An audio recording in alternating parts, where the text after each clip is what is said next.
Hi guys, welcome back. Today we're going to visit with a YouTuber named Lindsay, and the name of Lindsay's channel is Life as Lindsay. And she's going to talk about a tough situation she had ordering a pizza from one of her favorite restaurants. A little precursor to this video, she used to work at this restaurant. I hope you enjoy. 21, I want to say. 21, I was big. Not as big as I am now, still big.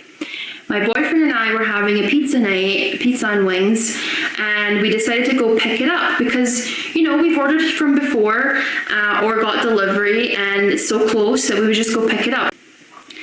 I went in and was polite, said hi. They said, "Hi, Lindsay." I was going to pay and she was handing me, and she was like, and this is the woman who would always comment on my skin, and she was like, "Oh my God, you're so fat." That was her exact words. Not, "You've gained so much weight." She said, as she was passing me the pizza and wings, she said, "Oh my God, you're so fat." I wish I had not even paid for the food and just walked out. But I was so shocked that someone could say that to someone, especially in a business environment. I was just so shocked. And I was just silent. My boyfriend was like, "What's wrong?" And I just stayed silent. I was really upset in the car. And we got home and I started crying. And he was like, "What's wrong? What happened?" And I explained that the woman in there called me fat. She said, "Oh my God, you're so fat." And he was like really annoyed. He was like, "Why did you not say something back? If I was in there, I would have said something." And I was like, because I was shocked. Like, you don't go into a business thinking someone's going to say that. I was literally speechless. Now, keep in mind, this was a coworker and they had a little bit of a history. So when she's telling the story, it almost sounds like this comment just came from out of the blue. But just because it's a coworker doesn't make it right, because now they're no longer a coworker. Now the relationship is one of customer and business, right? And so my thinking is that changes everything and that shouldn't be said. But I want to know your thoughts down in the comments. Let me know. So I started crying at home and I'm like, what do I do? Like, do I send a complaint in or do I just let it go? But I remember feeling so terrible about myself that I had ordered this food and didn't want to eat it. I felt like, oh my God, I've just wasted my money because I can't eat this now. Which is how people get illnesses, people get sick, it sticks with them forever. This saying, what she said to me, will forever stick with me and has made me so insecure. I haven't gone back in. My boyfriend has ordered and I've left while he dealt with it. I don't want to be face to face with her again because I don't want to feel the way I felt. And the more I sat there and didn't eat, my boyfriend was eating, I didn't eat. He kept telling me to eat. I didn't. I just was so upset. I cried for a little bit.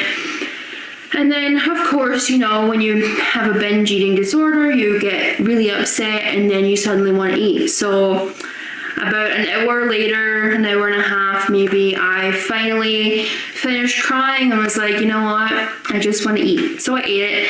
And I just remember how terrible I felt while I ate. No matter what size you are, and please listen to this, because no matter what size you are, you should not feel guilty for eating. You shouldn't feel guilty for eating, no doubt about it. But I think it's great that she took her anger out on that pizza. All right, let's listen to two comments here. So the first comment is from Tulip7562, who says, skinny shaming is just as bad. Sometimes I'm walking along the street and I'm called a rexy and an anorexic. That's not fun either. I don't think we should poke fun at skinny people or people that are overweight. So, Tulip, I'm sorry that you're going through that. But this is supposed to be Lindsay's time, Tulip. Okay, so Frank Thompson, 7526, says, "You look good to me. You should have kicked her ass, paid the tab, and not left a tip." I think that's a good idea, too. No, we never solve things with violence. But anyway, thank you for that comment, Frank Thompson. And once again, that's on her videos. There was a little prequel to this that you might find interesting, so I'll make sure I link her video down in our description for you guys to watch. Because you have to eat to live. Sure, you're not eating the best thing for you, But you shouldn't feel terrible and guilty for eating. Nothing should make you feel that way. No one should make you feel like you can't eat in front of them or see them again because of your weight. And I thought, like, this is terrible. I feel terrible. She said this to me. So I ended up, and my boyfriend told me I should do this, I ended up emailing, I guess, their head office and explaining the situation, that I am a former employee. And I didn't mention the other things because I was like over that, but I mentioned I'm a former employee and that I went in, was talking to them, and most of them were nice and saying hi, but this one woman decided to tell me that I was fat, and they got back to me saying that they'll talk to them, and yeah, and I will assure you it won't happen again. But because it has happened once, I'm too insecure to go in and see that woman. Once again, whenever you're dealing with coworkers, for all I know, they could have had a rift. So I don't really know if the girl was validated in saying that. And let me give you a scenario. If the woman just worked with you a month before and you guys were arguing regularly, it might be part of your vocabulary, but at the same time, she's a customer now. You got to treat her with respect. Let's listen to FA's comment, and this was from 4 years ago.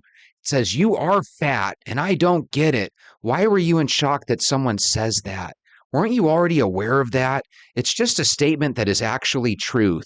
Maybe it's an American thing not to state the obvious. It wasn't even hurtful. Is fat a bad word in American English? It's not like she said, 'You are fat, get out of here. The sky is blue, the water is wet, so wet.' What?" FA, that is a horrible comment.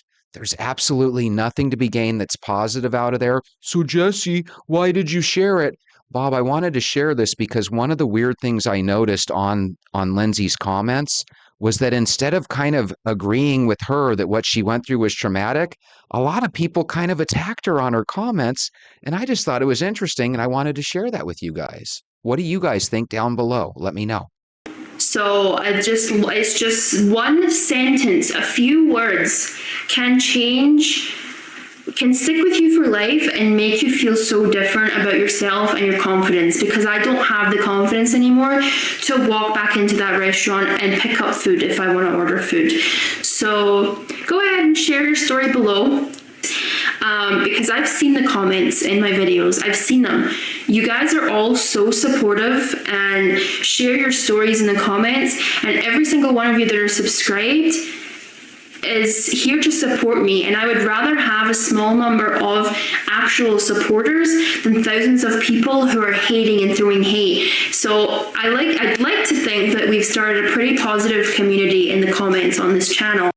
So keep in mind what she just said, that she gets a lot of positive comments. Well, on this video, especially if you check it out, there was an inordinate amount of iffy, indifferent, and sometimes negative comments. This was Casserole 11.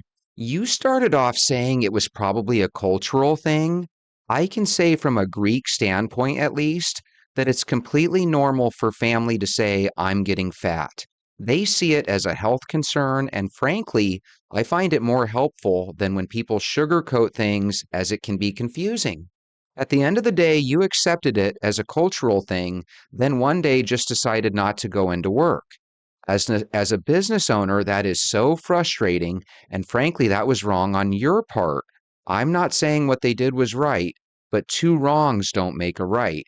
So I don't know exactly if casserole has more to do with this story or not. But either way, I thought it was crazy that there wasn't much support in the form of comments.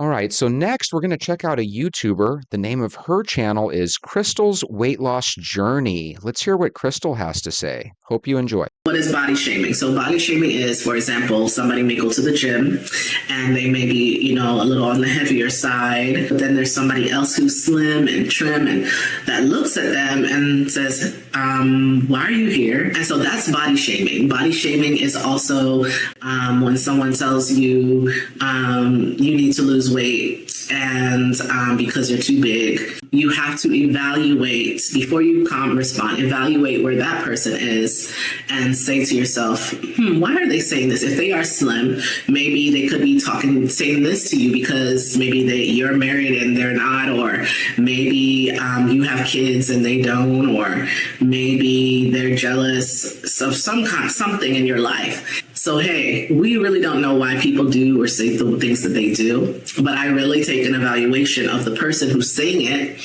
Actually, some of them were the same size as me or bigger. I said this to them as well, like, well, you have some weight to lose too. And so you have to decide on how you're going to respond. Some people you can't respond to like that because you don't know them, but I did know these people. And so, that is where you have to come to the place where you have this confidence about you, whether you're big, whether you're small. On Crystal's channel here, she had some iffy comments too.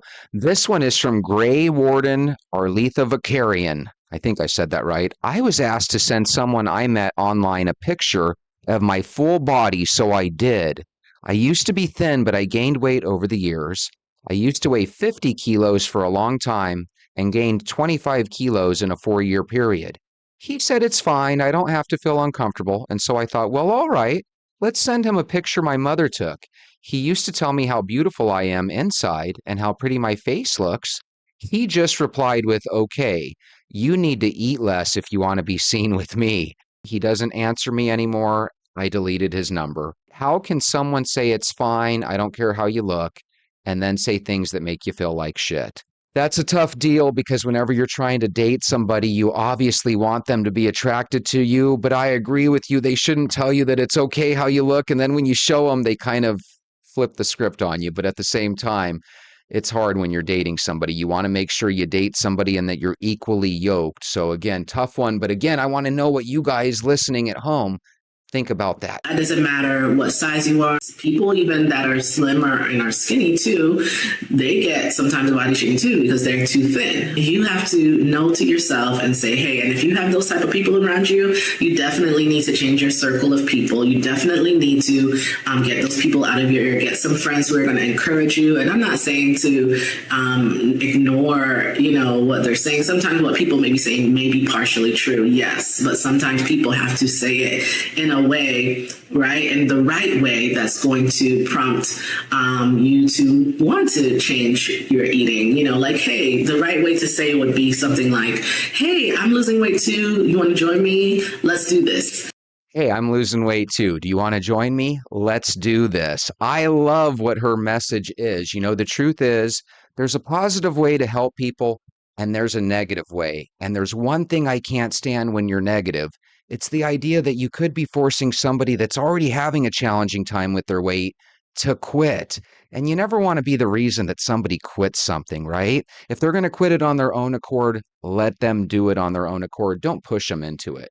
With that being said, I want to help everybody that's struggling with their weight. I think the best way to do it is with a good walk. So why don't you guys go get your shoes? Let's go for a walk.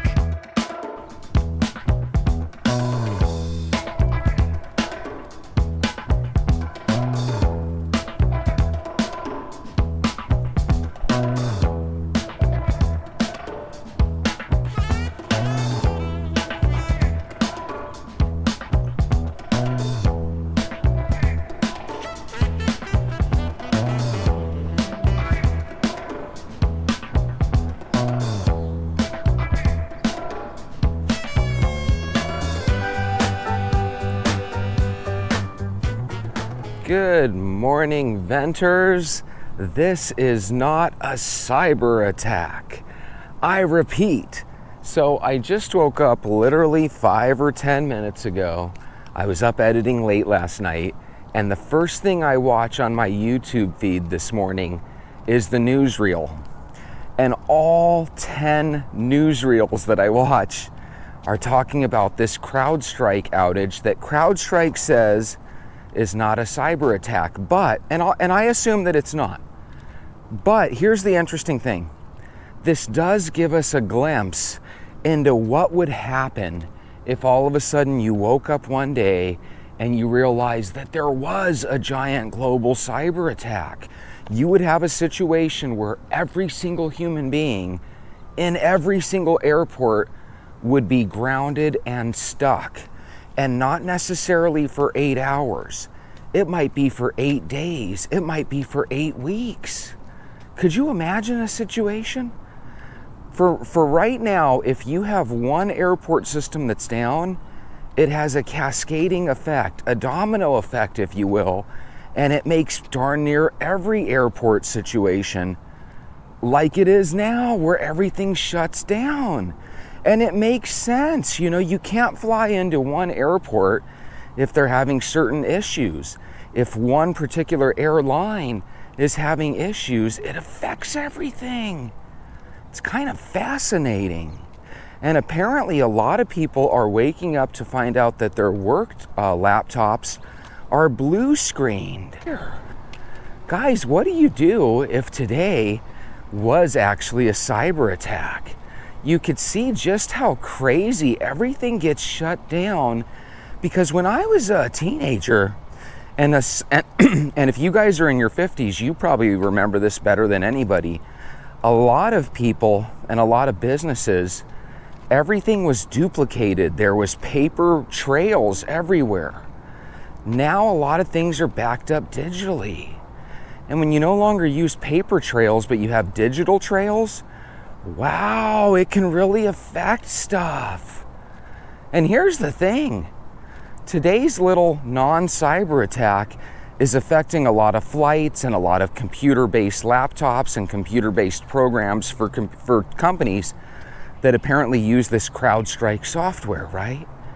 But in the future, an actual cyber attack might not mess with the airlines at all. It might affect water services. It might affect utilities. We actually have a situation where today, because computers and the internet, because it wasn't a big cyber attack, we're actually able to see what's happening at the airports. Here's a scenario for you to think about. What if everything that's happening in the airports you didn't know about because your utilities and your internet was out? And then you reach for your cell phone and you realize, hey, my battery works, my cell phone comes on, but it's not connecting to any internet services. So this house right here recently added this awning so that they have shade. Can you see that, guys?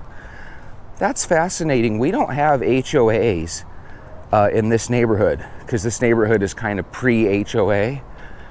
And so whenever you decide that you want to do something with your neighborhood or with your house, you probably still have to get city approval, right?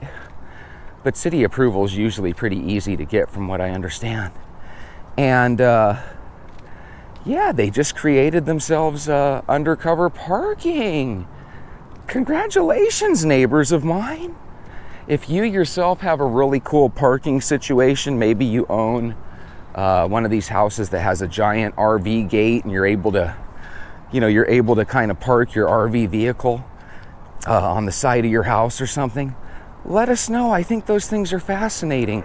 We have a couple of neighbors out here that have really interesting setups for their RVs and stuff. You know, I don't know about you, but I always look at people that are driving buses, RVs, stretch limos, and I always think to myself, God, it seems like it would be challenging driving a vehicle that's so long, but obviously people do it every day and people get trained for those things. But it seems like it would be a little scary to drive something that's that big. If you agree with me, let me know down in the comments. Could you learn how to do it? Could you get trained to drive a bus or an extended limo or this, that, and the other? Of course. And I think we all know practice makes perfect. But heck, I walk so much, I'm not even the best driver. I'm one of these guys that for some reason over the last 10 or 15 years, I have gotten so good at battling traffic. I know every little shortcut. That's one of the things I do. If you guys do this, let me know down below. I'm one of these guys that whenever I get a job where it's outside of my house, and I haven't had a job like that in the last couple of years, obviously, but I used to know every shortcut to get there. I used to know every neighborhood route to get to work just in case there was some sort of car accident and slow down.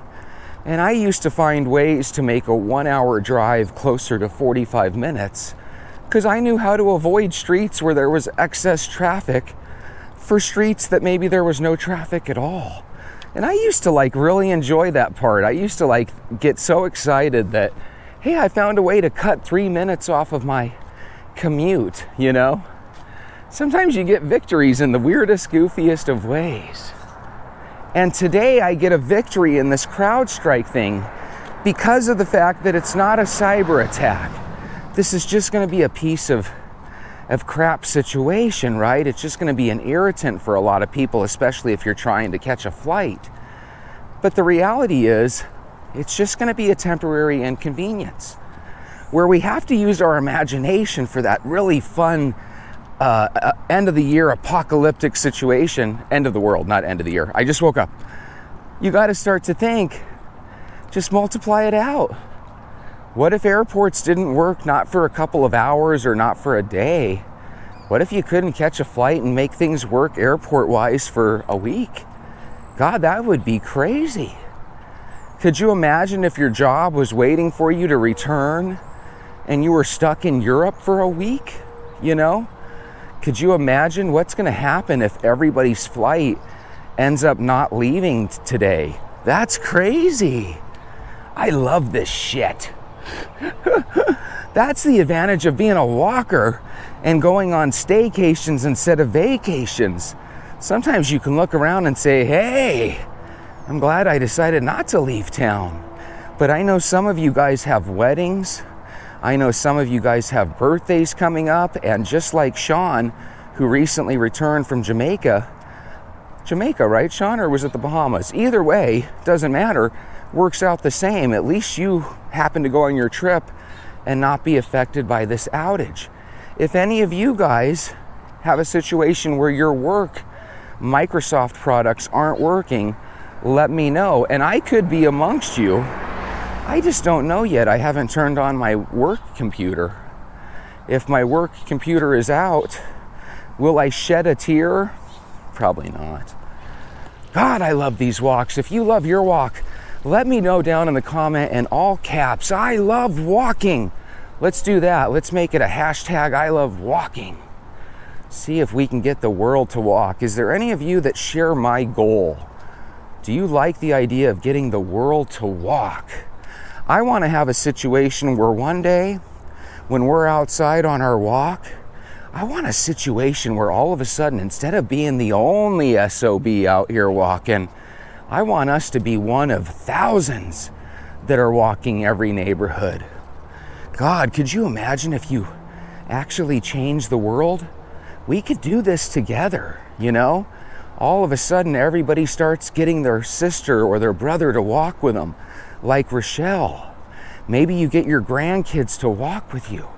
You know, maybe you get that neighbor friend of yours to walk. And man, you got to figure, not only do you want to grow up to see your grandkids graduate high school and college and get married, your friends and neighbors do too. Wouldn't that be cool if we could all help each other reach these goals together? I think we can. I think I've become a fan of Skinny Pop. I want my first sponsor to be Skinny Pop. Guys, the interesting thing about Skinny Pop is that the calories for a handful of popcorn, what are they called? Popcorn pieces? A handful of popcorn. You can get so much pleasure out of eating a handful of popcorn, right? And you get a bunch of pleasure out of eating a handful of Dorito chips as well. But when you see that there's literally 2.5 times more calories in a handful of Dorito chips than there is in a handful of popcorn, well, heck, my thinking is by switching to the popcorn over the Doritos, I get to enjoy a snack without any guilt, even though I still feel guilty because I eat Skinny Pop so much. But my mom or somebody was telling me that I guess popcorn helps you go number 2. Now, I've always been pretty regular, but if some of you guys are dealing with regularity issues, maybe switch off the chips and potato chips for popcorn. And I buy Skinny Pop, which is kind of an expensive popcorn, right? I guess technically I could just buy a bag of popcorn seeds and an air popper or something, and I could probably have popcorn for $1 or $2 rather than $3 or $4 a bag. But there's something about seeing that word skinny on the Skinny Pop bag. So again, if you really love snacking and you feel like your walks and the water and avoiding sugar aren't quite getting it done yet, think about the 7:30 rule. Think about adding a 15-minute walk at your lunch. Think about adding 15 to 20 push-ups a day. Jesse, I can't do 15 or 20. Bob, a lot of people can't. What you can do is start as little as doing 1 or 2 push-ups a day, and just using our good friend Kaizen, we can slowly but surely get those 1 or 2 push-ups up to 5 or 10. And before you know it, a couple months into your push-up routine, all of a sudden you're easily able to do 15 or 20 push-ups a day. And guess what? If you can do those in one shot, all you have to do is do that twice a day, and all of a sudden you're doing 40 to 50 push-ups a day. What that's going to do is that's going to slowly but surely build up your arms. It's going to slowly but surely build up your chest. And then what usually happens is it has this kind of domino effect where it starts to affect your torso, right? Because when you're doing a push-up, it's kind of like your abs and everything tighten up. And what happens is you slowly but surely start to gain muscle. And if you ever look at some people that that do push-ups and calisthenics religiously, like to the point where they're a YouTuber doing videos on the subject, guys, they all look like bodybuilders. They all look incredible. And I have seen videos where they showed Americans, and these videos that I've seen are probably 10 years old now, but they were showing this guy and girl that did calisthenics in a park. And they weren't related, they weren't married, but they both knew each other because they were both kind of calisthenic legends. And these two people were in their 60s. And they both had like outfits where you could see their muscles. One was a guy, one was a woman. And I'm not joking, guys. These people had the bodies of 30 or 20 or 30-year-olds. Muscles ripped, look like bodybuilders. And all they did was push-ups and sit-ups and pull-ups. And it's very inspirational. If any of you guys want to join me, want to start doing push-ups every day, it's really interesting because what happens is as you're walking and avoiding sugar and losing weight, your muscles are kind of getting bigger. So it doesn't necessarily look like you're losing weight. It looks like you're slowly building up your body. Sean, I know you said the other day, and I think you did this on our Facebook group, and if any of you guys are watching, join our Facebook group. It's where we can post pictures and share our stories, and I'm going to start using some information from our Facebook group for future videos. But Sean, you were saying one of your goals is you really at age 50, you want to start to see abs again. It is possible, Sean, and if you keep walking 5 to 10 to 15 miles a day, you're eventually going to get to the point where those muscles where your abs are actually start to show. The key is ditch that sugar, Sean. If you're still occasionally having sugar, you don't have to ditch it forever. Just ditch it for 2, 3, 4 weeks. See if those abs come up, and then if they do, take a picture, just in case they disappear again. So again, a couple years back, when I was getting down to 149 pounds and stuff, I was getting to the point where my abs showed for the first time ever, and it was cool. Now, I've been very honest about this. When my abs were showing, they weren't like bodybuilder abs. They looked like a sprinter's, or not a sprinter. Sprinters have incredible bodies. It looked like a long distance runner's abs. So it looked like you could see the boxes of the different individual abdominal muscles, but it didn't look like they were bulging muscles, if that makes sense. It's interesting. I'm kind of over the heat thing. How many times can I tell you guys, oh, it's warm out here, it's hot, Today it's warm, but you want to know something crazy?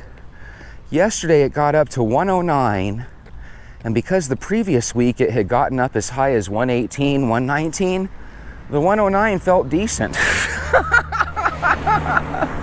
Did you ever think you would hear in your life somebody say, yeah, 109 felt decent?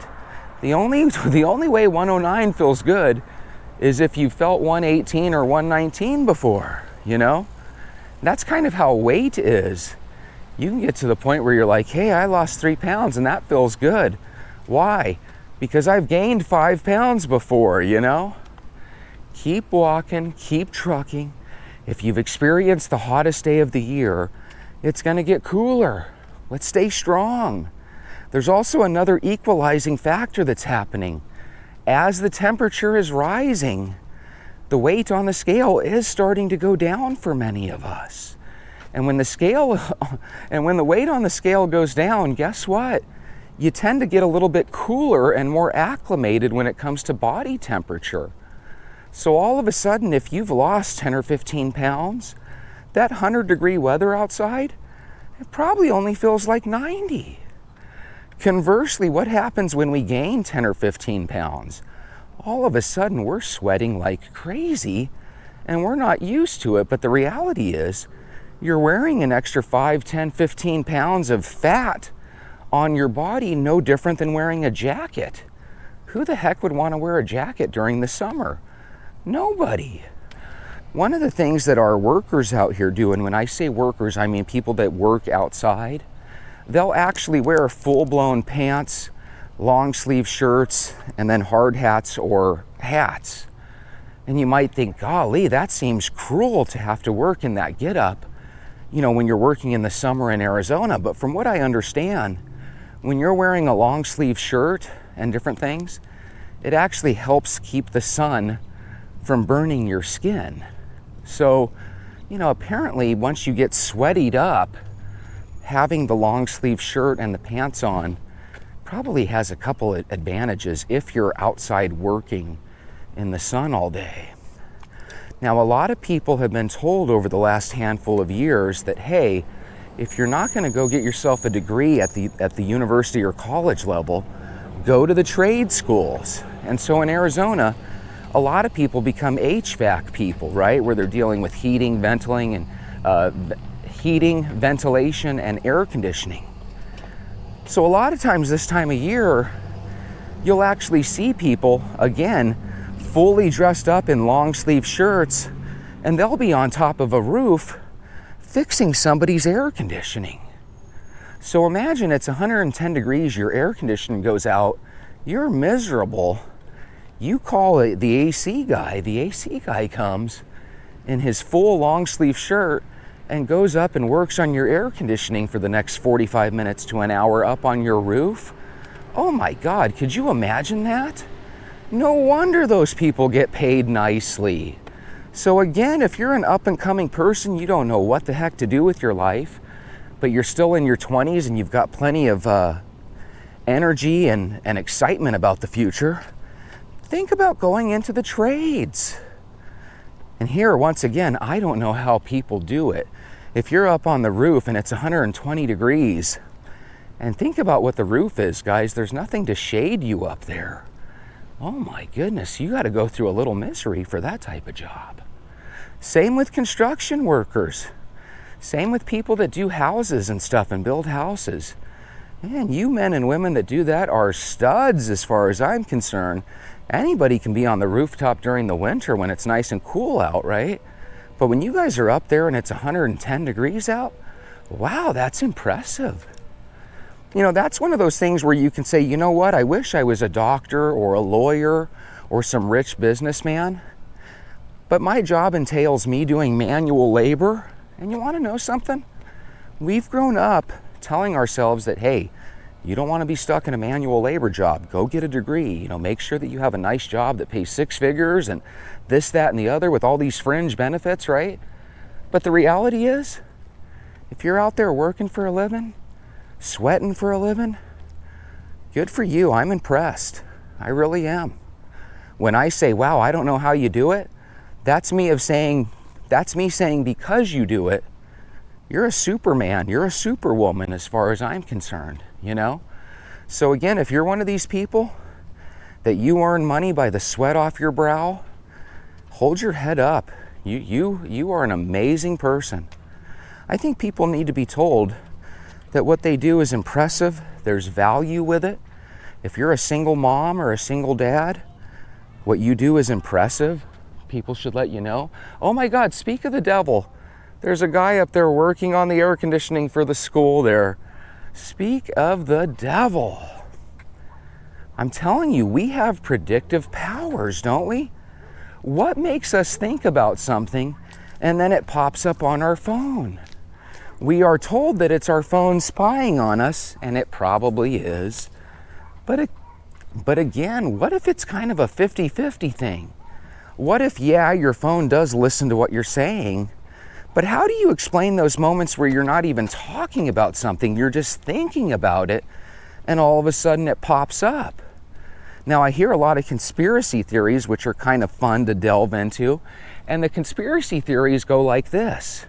Not only is your phone listening to everything you say, but it knows how to read the positioning of your eyes to tell if you're excited about certain products, if certain things upset you, if certain things make you happy, because they're looking for eye coordination to find out if it's giving you a dopamine hit. So you're supposedly your camera on your phone that's spying on you can literally tell that you like seeing pictures and videos of subject A over subject B. And again, could it be that your eye is reading your retina and knows when you're excited? Your computer is reading your eyes, and knows when you're excited? Yeah, I suppose it could be, but doesn't that kind of sound ultra expensive? It's probably just our brain. We're really good at predicting things and we just don't realize it because we don't necessarily predict with 100% accuracy, right? So here's the big question for you, the $64,000 question. What if it is actually a cyber attack?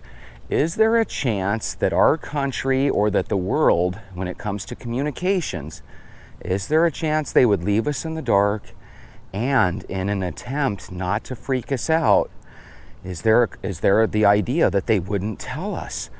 I think that that's possible, you know? Just like if we found out that tomorrow there was an asteroid that was literally getting ready to make contact with us, I hate to say it, but I think there's a chance they would just let it happen and not necessarily tell us.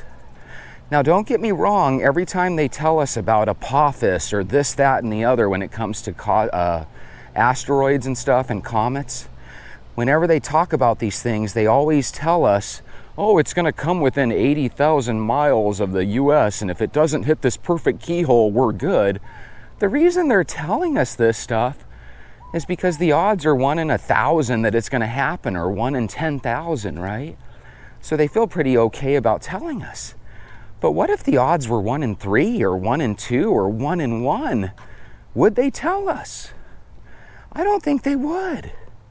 Here's the big thought though. If the world was going to end tomorrow, are you guys so sure you would want to know? I think the best way the world could let us know is I think they ought to just create a worldwide holiday, right? Hey guys, on January 13th this year, this upcoming year of 2025, the world has decided to do a world's holiday. And regardless of your area around the world or what hemisphere you're in or what your religious background is, we're all going to take this particular day off together. So everybody goes out together, they're naturally with their family, which is what the government would want, right? They would want you to have a situation where you could get together with your friends and family, just not necessarily know it's going to be the last time, right?